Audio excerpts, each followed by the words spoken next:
ओम नमः शिवाय। दोस्तों, स्वागत है आप सभी का एक बार फिर से आपके अपने चैनल पे। दोस्तों, सावन के इस पवित्र महीने में एक अद्भुत और दुर्लभ संयोग बनने जा रहा है, क्योंकि 18 सितंबर को हर सुहागन महिलाओं की इच्छा पूर्ति करने वाला त्योहार हरतालिका तीज पड़ रहा है।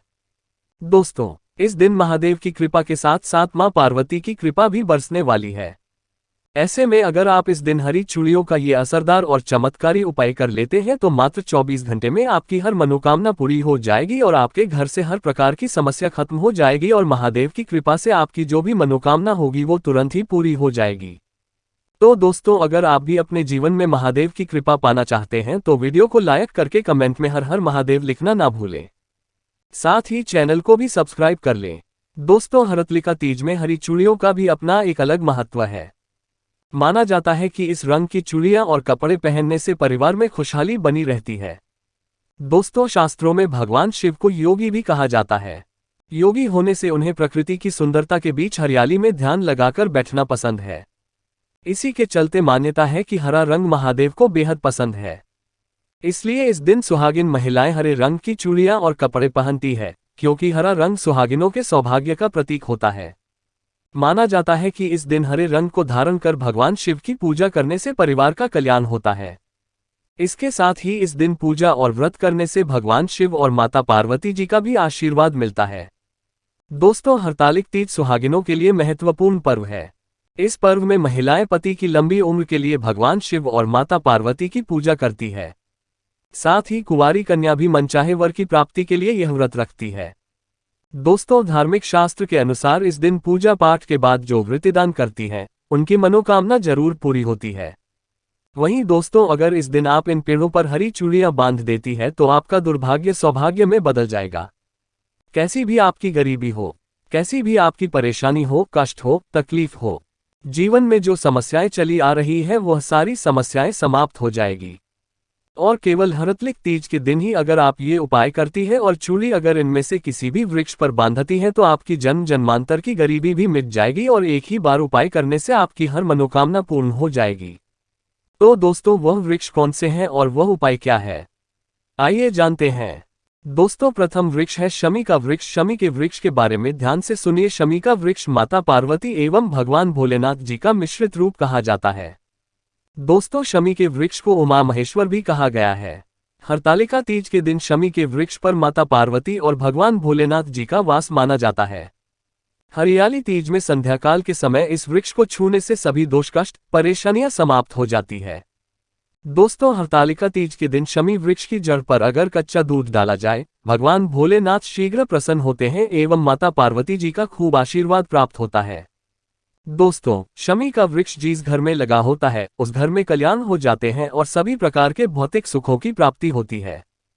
तो दोस्तों, हरतालिका तीज के दिन शमी वृक्ष पर उमा महेश्वर का ध्यान करते हुए 2 जोड़ी हरी जरूर बांधें। ऐसा करने से सभी प्रकार के भौतिक सुखों की प्राप्ति होती है। और अगर आप शमी के पत्ते भगवान भोलेनाथ के पूजन में उन्हें चढ़ाते हैं तो इससे आपके घर में माता लक्ष्मी जी स्वयं वास करने आती है और महादेव खुद चलकर आपके घर में वास करते हैं। और आपकी कैसी भी दरिद्रता हो, कैसी भी गरीबी हो, कैसी भी परेशानी हो, सब समाप्त हो जाती है। दूसरा वृक्ष है धतूरे का वृक्ष। दोस्तों, धतूरे का वृक्ष भगवान शिव का रूप माना गया है। ये वृक्ष पर स्वयं काल भैरव के अंश से उत्पन्न हुआ है। ऐसा माना जाता है दोस्तों, शिवलिंग पर धतूरे का पत्ता पुष्प चढ़ाने से राहु केतु के दुष्प्रभाव से बचे रहते हैं। और दोस्तों, आप हरतालिका तीज के दिन धतूरे के वृक्ष पर अगर 2 जोड़ी हरी चौड़ी बांधते हैं तो आपको शत्रु से छुटकारा मिलता एवं शत्रु का सर्वनाश होता है। इसलिए दोस्तों, धतूरे का वृक्ष आपको अपने आसपास कहीं पर भी मिल जाएगा तो इस वृक्ष पर आपको 1 जोड़ी या फिर 2 जोड़ी हरी चूड़ियां जरूर बांध कर आनी है। दोस्तों, तीसरा वृक्ष है बेलपत्र यानी बेल का वृक्ष। दोस्तों, इस वृक्ष पर स्वयं महादेव और माता पार्वती वास करती है। जो हरतालिका तीज के दिन एक थाली में आप हरी चूड़ी ले ले और जितनी भी श्रृंगार की चीजें हैं ये ले ले, और अगर आप एक लाल फीते या एक हरे फीते के सहारे लाल चूड़ी को ले जाकर इस वृक्ष पर बांध देती है तो फिर देखिए कैसे चमत्कार होता है। आपकी कैसी भी मनोकामना हो, कैसे भी इच्छा हो, भगवान भोलेनाथ एवं माता पार्वती तुरंत पूरी कर देते हैं। अगर आप इस वृक्ष पर चूड़ियां नहीं बांध सकती तो आप क्या करें कि आपके आसपास कहीं पर भी अगर मदार का वृक्ष मिल जाए तो आप मदार के वृक्ष में भी 1 जोड़ा हरी चूड़ी जरूर बांधें, क्योंकि इस वृक्ष पर भी स्वयं महादेव वास करते हैं। अगर आपको ये भी नहीं मिलता तो आप केले के वृक्ष में इस बांध सकती है, क्योंकि इसमें मैं भी स्वयं भगवान विष्णु निवास करते हैं और माता लक्ष्मी जी वास करती है। तो आप जरूर जाकर एक जोड़ा हरी चूड़ी बांधे और कैसी भी मनोकामना हो, कैसी भी परेशानी हो, वो तुरंत पूरी हो जाएगी। वहीं दोस्तों, इसके साथ ही यदि इस दिन आप हरतालिका तीज की व्रत कथा पढ़ते हैं या सुनते हैं तो आपकी हर तरह की मनोकामना तुरंत पूर्ण हो जाएगी। आइए आपको सुनाते हैं हरतालिका तीज की व्रत कथा। दोस्तों, एक समय की बात है, माता पार्वती अपने पूर्व जन्म के बारे में याद करना चाहती थी, लेकिन उन्हें कुछ याद नहीं आ रहा था। ऐसे में भोलेनाथ देवी पार्वती से कहते हैं कि हे पार्वती, तुमने मुझे प्राप्त करने के लिए 107 बार जन्म लिया था, लेकिन तुम मुझे पति रूप में ना पा सकी। लेकिन 108वें जन्म में तुमने पर्वतराज हिमालय के घर जन्म लिया और मुझे वर रूप में प्राप्त करने के लिए घोर तपस्या की। भगवान शिव कहते हैं कि हे पार्वती, तुमने अन्न जल का त्याग कर पत्ते खाए और सर्दी, गर्मी एवं बरसात में हजारों कष्ट कर सहकर भी अपने व्रत में लीन रही। तुम्हारे कष्टों को देखकर तुम्हारे पिताजी बहुत दुखी थे। तब नारद मुनि तुम्हारे घर पधारे और कहा कि मुझे भगवान विष्णु ने भेजा है। भगवान विष्णु आपकी कन्या से अत्यंत प्रसन्न है और वो उनसे विवाह करना चाहते हैं। मैं भगवान विष्णु का यही संदेश लेकर आपके पास आया हूँ। नारद जी के प्रस्ताव को सुनकर पार्वती के पिता खुशी से भगवान विष्णु के साथ विवाह के लिए तैयार हो गए। नारद मुनि ने भी भगवान विष्णु को ये शुभ संदेश सुना दिया, लेकिन जब ये बात पार्वती को पता चली तब वह बहुत दुखी हुई। पार्वती ने अपने मन की बात अपनी सखी को सुनाई। तब सखी ने माता पार्वती को घने जंगल में छुपा दिया। जब पार्वती के गायब होने की खबर हिमालय को पता चली तब उन्होंने खोजने में धरती पाताल एक कर दिया, लेकिन पार्वती का कहीं पता नहीं चला, क्योंकि देवी पार्वती तो जंगल में एक गुफा के अंदर रेत से शिवलिंग बनाकर शिवजी की पूजा कर रही थी। शिवजी ने कहा, हे पार्वती, इस प्रकार तुम्हारी पूजा से मैं बहुत प्रसन्न हुआ और तुम्हारी मनोकामना पूरी की।